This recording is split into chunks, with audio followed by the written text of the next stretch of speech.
வணக்கம், அஸ்ஸலாமு அலைக்கும்.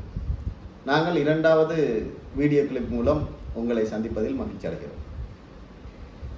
நிச்சயமாக அரசியல் நாட்டில் உள்ள ஒவ்வொருவருக்கும் தேவையான விடயம், நிச்சயமாக தேவை. நாங்கள் இப்ப இதில் அரசியல் லாபம் அடைவதற்காகவோ அல்லது ஏதாவது ஒரு கட்சிக்கு சார்பாகவோ அல்லது ஏதாவது ஒரு தனிநபருக்கு சார்பாகவோ பேசுவதற்காக நான் இந்த ஒழுங்கை செய்யவில்லை. நிச்சயமாக என்னால் பயன்பெறக்கூடிய ஒரு நபரேனும் நான் சொல்கின்ற கருத்துக்களை உள்வாங்கி அவர் சிந்தித்து அது பிறகு அது பரவலடைந்தால் கூட அது மகிழ்ச்சி தான். நீங்கள் நன்றாக அவதானித்து பாருங்கள். தற்காலத்திலே அரசியல் செய்கின்றவர்கள் தங்களுடைய சுயநலத்திற்காக வேண்டி 100% தங்களுடைய சுயநலத்திற்காக வேண்டி அரசியல் செய்கின்றவர்களே இலங்கையை பொறுத்தவர்கள் அதிகமானவர்கள். நிச்சயமாக என்னால் உறுதிப்பட கூற முடியும். ஆனால் அரசியல் என்பது என்ன? பணம் சம்பாதிப்பதற்கான ஒரு தொழிலா அல்லது பதவி அந்தஸ்து இதுகளை பெருமைப்படுத்திக் கொள்வதற்கான ஒரு களமா? நிச்சயமாக இல்லை.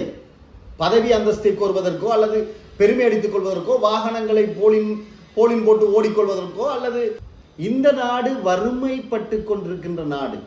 இந்த நாட்டுக்கு தலைவராக வர வேண்டியவர் நிச்சயமாக இந்த நாட்டை செழுமைப்படுத்த வேண்டும் என்ற ஒரே நோக்கத்தில் வந்து இரவு பகலாக 5 வருடங்களோ 6 வருடங்களோ இருக்கின்ற காலத்தை தனது மூளை முழுவதையும் இந்த நாட்டின் வளர்ச்சிக்காக சிந்தித்து இந்த நாட்டை வளப்படுத்த எண்ணுகின்றவர்கள் தான் இந்த அரசியலுக்கு நிச்சயமாக வர வேண்டும். ஆனால் வருகிறவர்கள் இதற்கு புறம்பாக அடுத்த பக்கத்தை நோக்கி வருகிறார்கள். தாங்கள் எவ்வாறு தங்களுடைய குடும்பத்தை வளப்படுத்திக் கொள்வது, பரம்பரைகளுக்கு தொடர்ந்து 15 பரம்பரைக்கு 25 பரம்பரைக்கு எவ்வாறு சொத்துக்களை சேர்த்துக் கொள்வதற்கு, அதற்கு அவர்கள் வியாபாரம் செய்ய வேண்டும் அல்லது ஒரு கம்பெனியை உற்பத்தி கம்பெனியை ஆரம்பிக்க வேண்டும், ஏற்றுமதியை செய்ய வேண்டும், ஏதோ ஒரு தொழில் செய்து உழைச்சி முன்னேற வேண்டிய வழியை விட்டுவிட்டு அரசியலுக்கு வந்தால் இலகுவாக பணம் சம்பாதித்து பணக்காரன் ஆகிக்கொள்ளலாம், மல்டி மில்லியன் ஆகிக்கொள்ளலாம் என்ற நோக்கத்தில் வருகின்றவர்கள் தான் அரசியலுக்கு கூடுதலானவர்கள் இருக்கின்றார்கள்.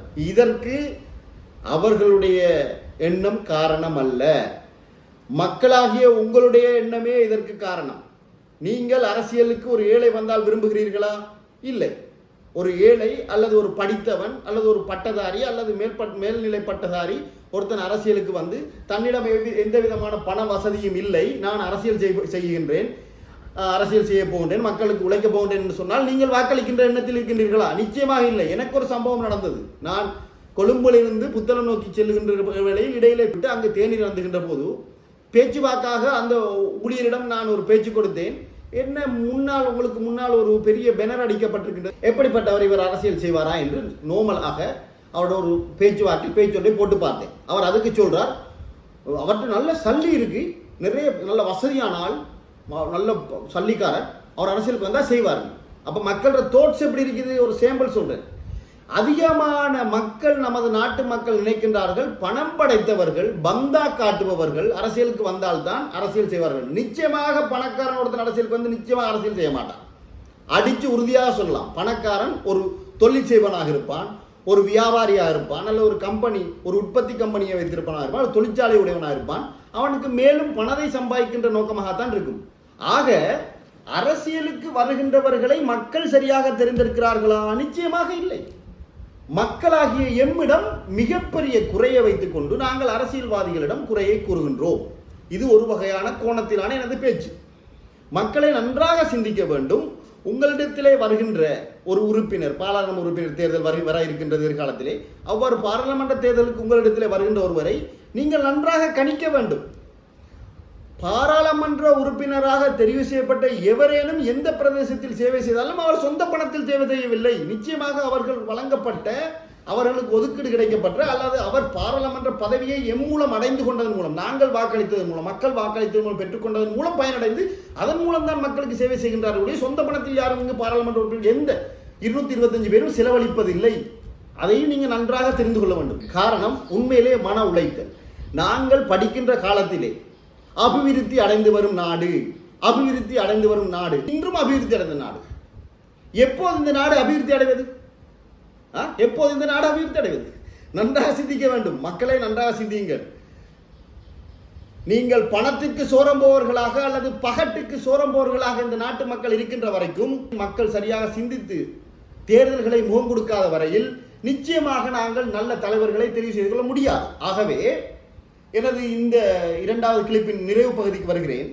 நான் ஏற்கனவே முதல் கிளிப்பிலே சொல்லியிருந்தேன், 3 பேர் முன்னிலைப்படுத்தப்படுகிறார்கள். ஒருவர் சஜித் பிரேமதாசா அவர்கள், இரண்டாவது நபர் அனுரகுமார திசாநாயக்கா அவர்கள், மூன்றாவது நபர் ரணில் விக்ரமசிங்க அவர்கள். நான் ஏன் முன்னுரிமையில் ஒழுங்குபடுத்தியிருக்கிறேன் என்றால், இவர்கள் 3 பேருடைய மக்கள் மத்தியில் இருக்கின்ற இவர்களுக்கு இருக்கின்ற செல்வாக்கின் அடிப்படையிலே தான் நான் இதனை ஒழுங்குபடுத்தியிருக்கின்றேன். இவர்கள் பற்றிய தனிப்பட்ட கருத்துக்களையும் இவர்கள் பற்றிய தனிப்பட்ட விமர்சனங்களையும் அவர்களை பற்றி கலந்து ஆலோசிக்கின்றிருக்கின்றோம். உங்கள் மத்தியிலே விளம்பரப்படுத்தியிருக்கின்றோம். இது தேர்தல், ஜனாதிபதி தேர்தல் தொடர்பானது. நிச்சயமாக இந்த தேர்தல் முடிவடைந்ததன் பிற்பாடு பாராளுமன்ற தேர்தலிலே எவ்வாறு நாங்கள் நகர வேண்டும் என்பது பற்றிய விவரங்களையும் நாங்கள் இவ்விடத்திலே பதிவிட இருக்கின்றோம். இந்த சொற்பொழிவுகளை பார்க்கின்ற, இந்த ஸ்பீச்சை கவனிக்கின்ற நீங்கள் இதிலிருந்து பல்வேறு விதமான கருத்துக்களை நீங்கள் விளங்கிக் கொள்ள வேண்டும். நிச்சயமாக நான் எந்த கட்சிக்கும் சார்ந்தவன் அல்ல. எனது ஊரை, எனது பகுதியை வைத்து நீங்கள் இவருக்காக பேசுகிறீர்கள், அது அவருக்காக பேசுகிறீர்கள் என்றெல்லாம் நீங்கள் குறிப்பிடலாம். ஆனால் இந்த சந்தர்ப்பத்திலும் நாங்கள் எங்களுடைய கருத்துக்களையும் மனக்குமுறல்களையும் மக்களுக்கு தெரியப்படுத்தாமல் இருந்தால் நிச்சயமாக அது ஒரு நிலத்தில் புதைக்கப்பட்ட புதையல் போன்று போய்விடும். ஆகவே எனக்கு தெரிந்தவற்றை, எனக்கு எனது மூளைக்கு, எனது சிந்தனைக்கு தெளிவுபடுகின்றவற்றை 4 பேருக்காவது தெளிவுபடுத்த வேண்டும், விவரிக்க வேண்டும், மக்களுக்கு இதனை எத்தி வைக்க வேண்டும் என்ற உண்மையான நோக்கத்தில், எந்த விதமான அரசியல் பாகுபாடும் இல்லை, அரசியல் சிந்தனையும் இல்லை, விழிப்புணர்வு என்ற ஒரே ஒரு நோக்கத்திற்காகத்தான் நாங்கள் இந்த வீடியோ கிளிப்பை பதிவு செய்கின்றோம். நன்றி.